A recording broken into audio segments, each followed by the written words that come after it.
Shalom teman-teman yang dikasihi oleh Tuhan Yesus Kristus. Saya sungguh bersyukur hari ini bisa bersama-sama melihat semangat kalian untuk dapat mengikuti IBYC.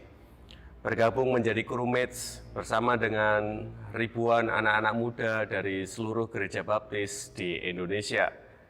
Kita menyatukan hati, semangat, talenta, dan bahkan seluruh kehidupan kita untuk kita belajar menjadi murid-murid Kristus. Hari ini saya rindu untuk mengajak kita sekalian belajar akan kebenaran firman Tuhan. Namun sebelumnya, mari kita akan tunduk kepala dan kita akan berdoa.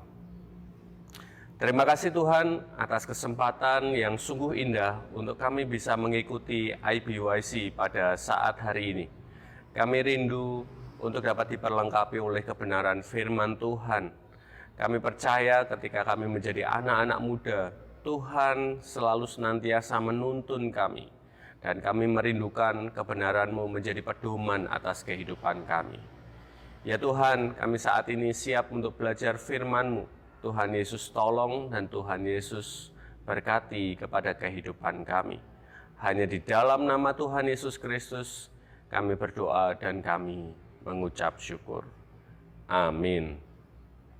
Teman-teman muda yang saya kasihi, saya tahu bahwa kita sekalian sebagai anak-anak muda berada di dalam berbagai tantangan dan juga permasalahan.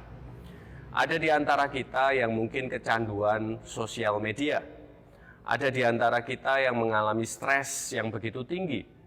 Atau mungkin saya dan saudara sedang mengalami rasa tidak percaya diri. Bahkan di antara kita saat ini berada di dalam pengaruh yang kuat di mana LGBT itu sedang berkembang marak dan berbagai tantangan-tantangan yang lainnya. Namun bukan hanya di dalam kehidupan pribadi saja, kehidupan bergereja pun ada banyak tantangannya juga. Ada di antara kita yang mungkin saat ini merasa malas untuk ke gereja. Saya dan saudara merasa bahwa persekutuan itu sudah menjadi dingin dan garing, karena tidak ada interaksi satu sama lain. Atau bahkan saya dan saudara saat-saat ini merasa begitu nyaman untuk mengikuti ibadah online daripada bertatap muka, berinteraksi dengan teman-teman kita. Saya dan saudara berada di tengah situasi, dekat dengan situasi ini, dan tidak menutup kemungkinan saya dan saudara mengalami hal ini. Sebagai murid Kristus, kita diingatkan oleh kebenaran firman Tuhan di dalam kitab Efesus pasal 4 ayat yang ke-15 dan yang ke-16. Tetapi dengan teguh berpegang kepada kebenaran di dalam kasih, kita bertumbuh di dalam segala hal ke arah Dia, Kristus yang adalah kepala.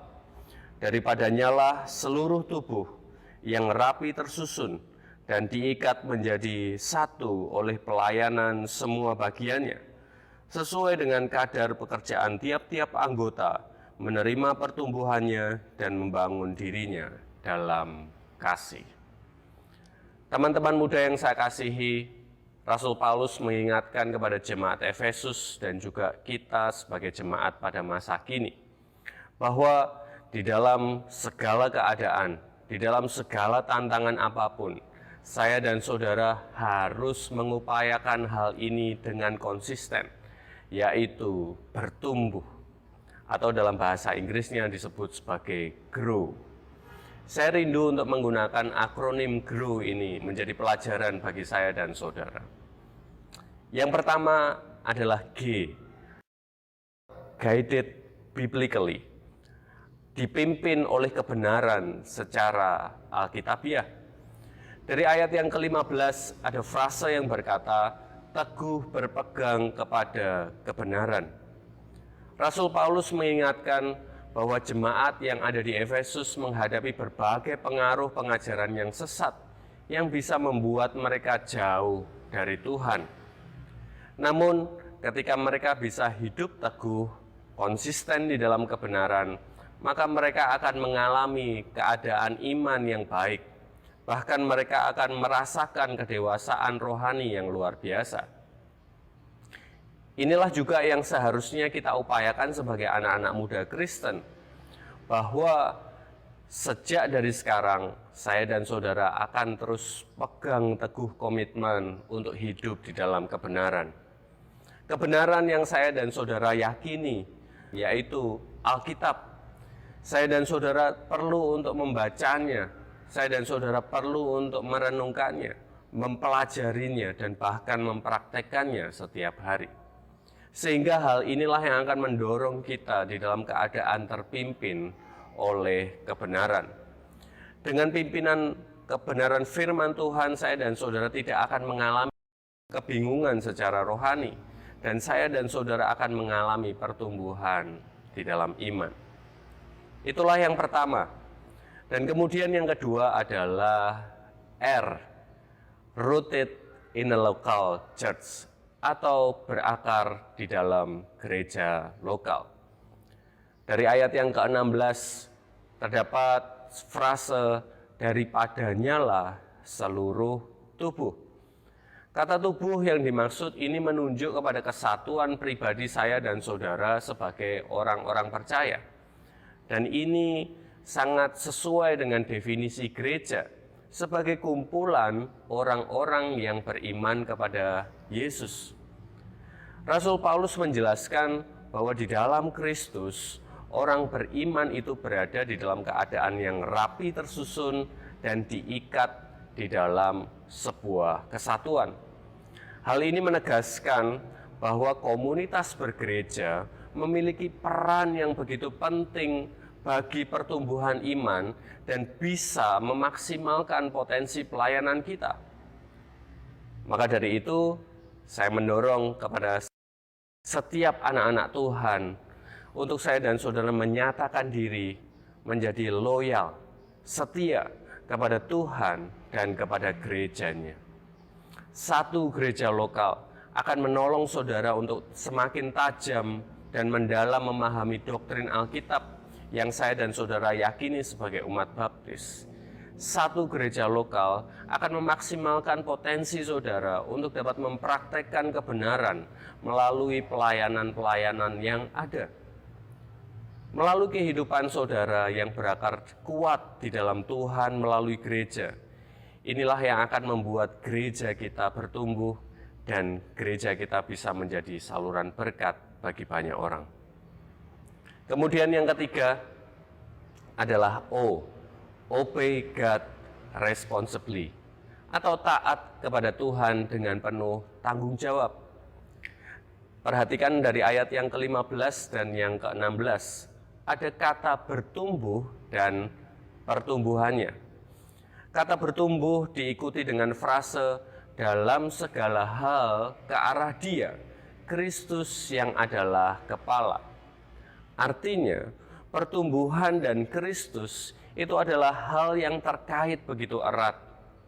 Ketika saya dan saudara merindukan pertumbuhan secara rohani, namun saya dan saudara tidak melakukan ketaatan kepada Kristus, itu adalah hal yang sia-sia. Kehadiran kita di dalam berbagai aktivitas gereja memanglah penting.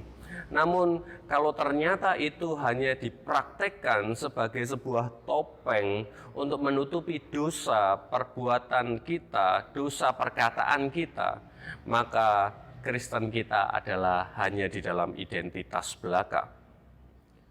Tanggung jawab menjadi taat harus diupayakan dan dikerjakan dengan sungguh-sungguh, baik itu di dalam gereja ataupun di luar gereja.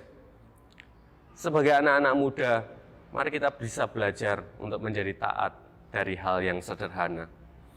Mulai saat ini saya mendorong kepada saudara, jangan mengikatkan diri kita dengan kebiasaan-kebiasaan yang bertentangan dengan firman Tuhan. Mari kita tunjukkan ketaatan kita melalui perkataan dan melalui perbuatan kita yang penuh dengan tanggung jawab. Itulah hal yang ketiga. Dan kemudian yang terakhir dari akronim GROW adalah W. Witness by our words and life. Menjadi saksi melalui perkataan dan kehidupan kita. Rasul Paulus menyampaikan kepada jemaat yang ada di Efesus di ayat yang ke-16 tentang pentingnya membangun diri di dalam kasih. Inilah yang harus saya dan saudara lakukan sebagai orang-orang percaya. Sebagai orang-orang Kristen, saya dan saudara memahami bahwa kasih Allah sungguh terbukti begitu besar bagi saya dan saudara sebagai manusia yang berdosa. Salib Kristus menjadi harga yang begitu mahal, sehingga kita seharusnya dihukum, tetapi saya dan saudara beroleh karunia keselamatan. Seperti kasih yang dimiliki Kristus, saya dan saudara pun sebagai anak-anak muda perlu untuk dapat mempraktekkan kasih ini. Kasih menjadi bukti dan kesempatan untuk saya dan saudara bisa menyatakan Kristus bagi banyak orang. Ketika saya dan saudara mempraktekkan kasih yang diwujudkan di dalam perkataan dan perbuatan, maka disitulah saya dan saudara menjadi saksi bagi banyak orang. Nyatakanlah kasih ketika saudara mengatakan pengampunan. Nyatakanlah kasih ketika saudara melakukan pertolongan bagi saudara seiman maupun orang lain yang tidak seiman. Nyatakanlah kasih dengan mau mendengar ketika temanmu berkeluh kesah dan saudara menguatkannya melalui doa-doa saudara. Bahkan nyatakanlah kasih dengan menyampaikan kebenaran Injil bagi teman-temanmu yang belum percaya kepada Kristus. Teman-teman muda yang dikasihi oleh Tuhan Yesus Kristus, inilah pelajaran kita. Saya meringkas kembali bahwa di dalam segala keadaan, dalam segala tantangan yang ada, kita sebagai anak-anak muda baptis harus tetap mengupayakan pertumbuhan atau grow, guided biblically atau dipimpin oleh kebenaran secara alkitabiah, rooted in a local church, berakar di dalam gereja lokal, obey God responsibly atau taat kepada Tuhan dengan penuh tanggung jawab, dan witness by our words and life, menjadi saksi melalui perkataan dan kehidupan kita. Kiranya firman Tuhan ini memberkati kepada kehidupan saya serta saudara. Ingatlah sekali lagi, mari kita terus tetap semangat melakukan kebenaran firman Tuhan.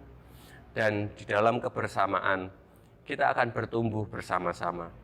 Together we grow. Tuhan Yesus memberkati kita sekalian.